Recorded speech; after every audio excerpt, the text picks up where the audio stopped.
everyone, very warm welcome to all of you. If you're a fan of engaging content, insightful discussion and videos, so you have come to the English flow. नमस्कार दोस्तों, मैं हूं दिव्यांका और आज मैं आपके लिए लेके आई हूं vocabulary class 9. Let's get started. Friends, here is our first word. Today's first word is catch. What is the meaning of catch? To try to persuade somebody. This is the short form of somebody. To give and lend you something means किसी को persuade करना या मनाना, किसी से कुछ लेने के लिए या देने के लिए. कभी कभी ऐसा होता है ना हमारी लाइफ में, मुझे मम्मी से रुपए कुछ मनी चाहिए होती है, तो हम क्या करते हैं, उनको मनाते हैं, उनको कन्विंस करते हैं. ओके, तो this is the synonym of catch. Okay, तो you can persuade your mother here to catch something money. Okay, कुछ लेने के लिए या कुछ देने के लिए हम क्या करते हैं, persuade करते हैं. वहां पे catch का यूज होता है. This is the example. He always trying to catch money of me. वह मुझसे हमेशा पैसे छीनने की कोशिश करता है.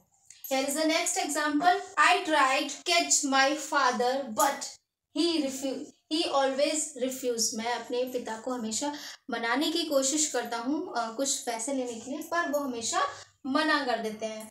And next one is he is a cheat guy trying to always catch money and others.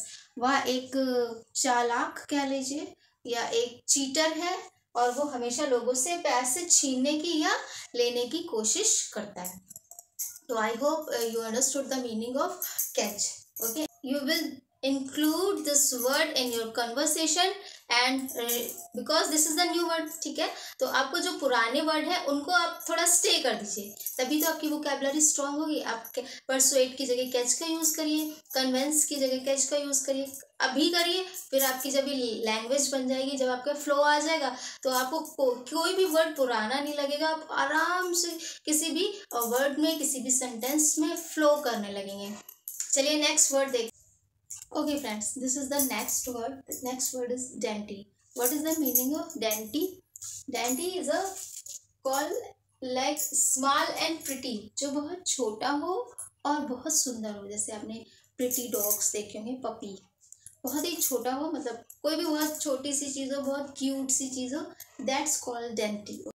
Here is the example. A dainty lace handkerchief, मतलब कि छोटी सी लेस लगा हुआ जो हैंकरचीफ होता है, वो मतलब बहुत सुंदर है वो हैंकरचीफ उस लेस के साथ.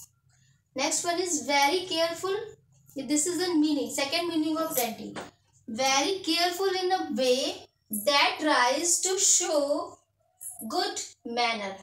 मीन्स मतलब एक होता है नज़ाकत भरी चाल. ये पर्सन्स के लिए वर्ड यूज होगा यहाँ पे, अगर आप यूज करेंगे तो his walk is very dainty.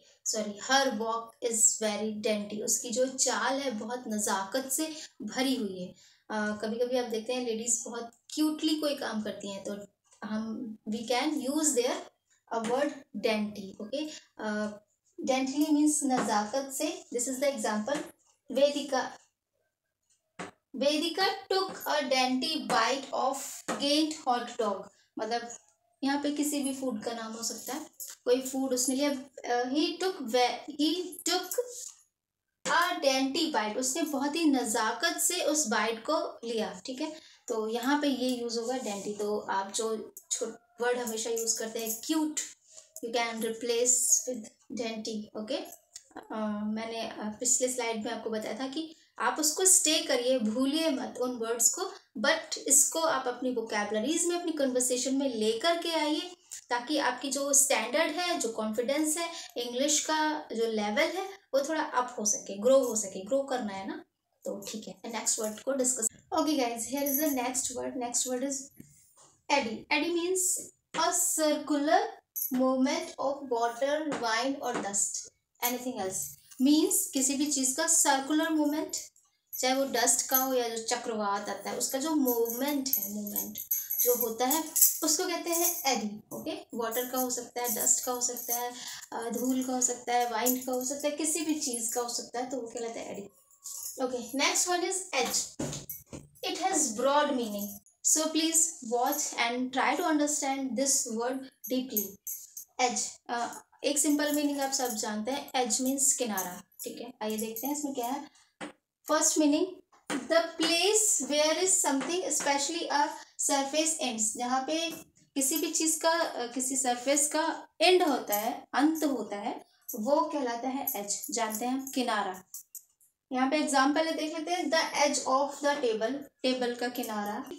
The leaves were brown and curling at the edge, जो लीव्स है वो ब्राउन है, उनका जो एज है यानी किनारा है वो थोड़ा सा कर्ली है।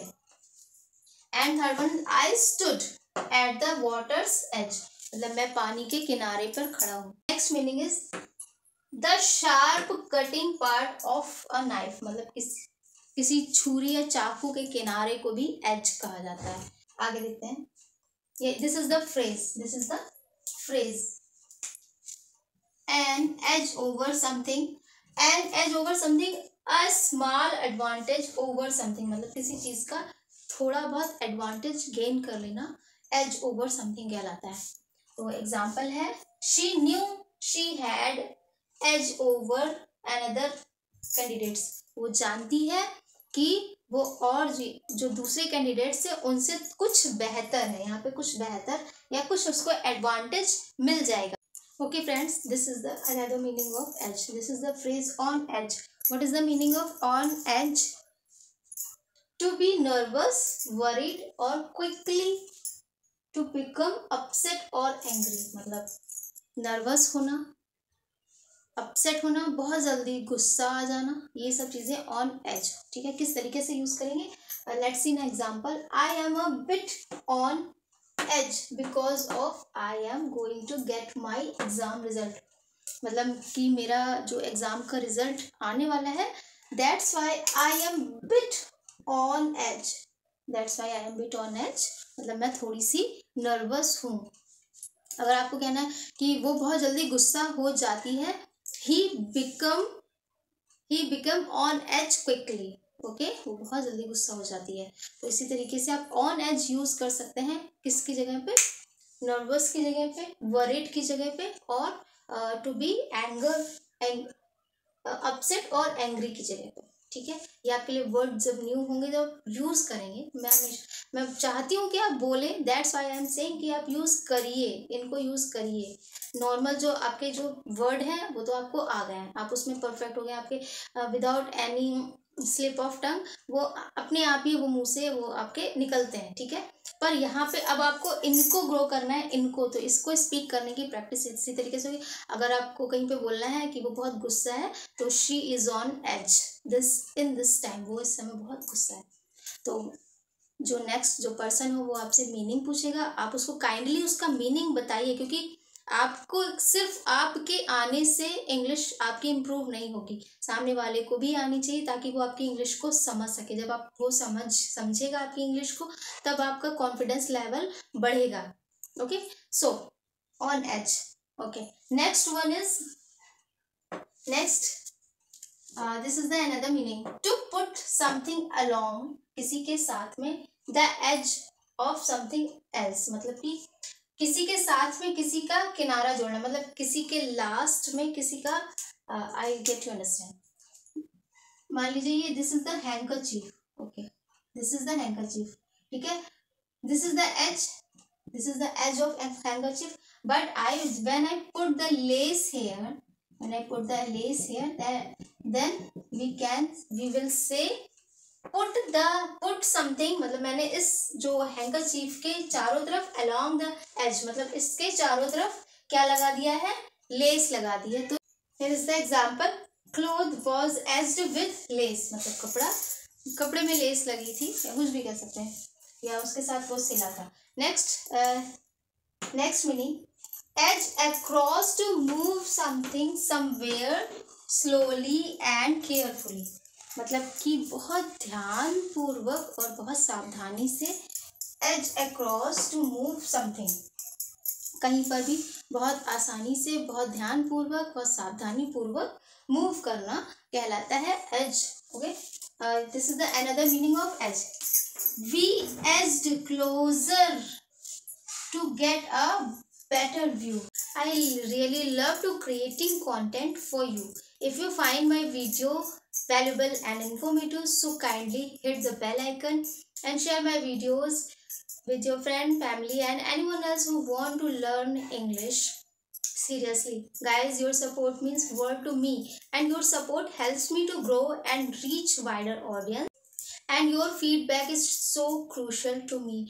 I always open to suggestion. So feel free to leave comments and let me know and what topic and videos you really want to see in the future. Thank you for being a part of my success and support, and I look forward to sharing many exciting and informative videos for you. Stay tuned, stay safe, stay healthy, stay together and stay engaged. Make this YouTube journey amazing. Have a nice day. Bye bye.